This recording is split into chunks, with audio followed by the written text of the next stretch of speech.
واش الدراري، نتمنى تكونوا بخير وعلى خير. معكم حمزه فلوق جديد، اول فلوق ان شاء الله عندنا في الشين هو هذا. ديجا من قبل كنت كندير فيديوهات ديال الرياكشن في الشين، ودابا حاليا ان شاء الله غنحاول نبدل المحتوى شويه، لانني اصلا راني ديجا في مدينه سياحيه اللي هي تركيا، وحال ما رجع للمغرب بيديا خاويين. ديجا هاد البلاد فيها شي حوايج اللي هما زوينين بزاف. دابا حاليا كنتواجد في واحد الحي اللي هو حي شعبي، حدا واحد المسجد ان شاء الله اللي هو واعر. غنحاول نشتاو منه شي لقطات ونحطهم لكم هنايا. ان شاء الله الفيديوهات ديجا غيكونوا تري سبيسيال، لان غنحاول ما امكن نشد شي لقطات بدرون وبكاميرا كاليتي واعره ان شاء الله. شي حوايج غيكونوا هربانين بزاف. دابا حاليا غادي لواحد السوق نحاول نشد منه شي لقطات ونحطهم لكم. خليكم على الفيديو. الصراحه احسن حاجه عجبتني في هذه البلاد انهم تبارك الله واحد المساجد اللي هما واعرين بزاف، واحد الله شي فيهم واحد الفخامه اللي هي زوينه بزاف. نحاول نوريهم لكم.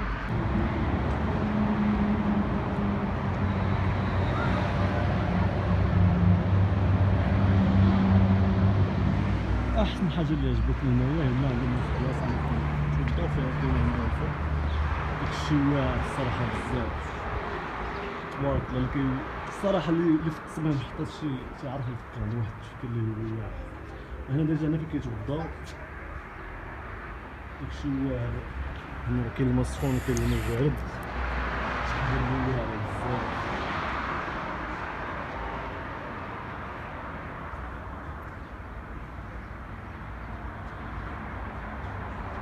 دابا حاليا كنتوجه لواحد السوق قريب ليهم هنايا، غنحاول نشد شي لقطات منه حتى هو ان شاء الله ضروري.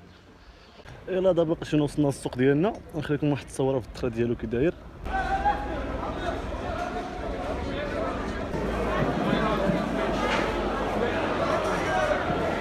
ناري شفت شي حاجه اللي ما عمرني في حياتي في المغرب شفتها، بحال هذا المكور هذا.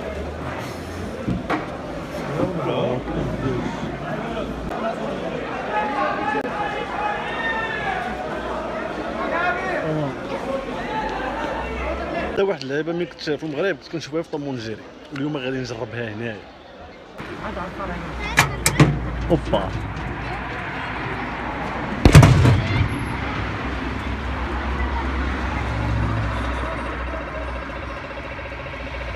دابا كان يدير الجيران اللي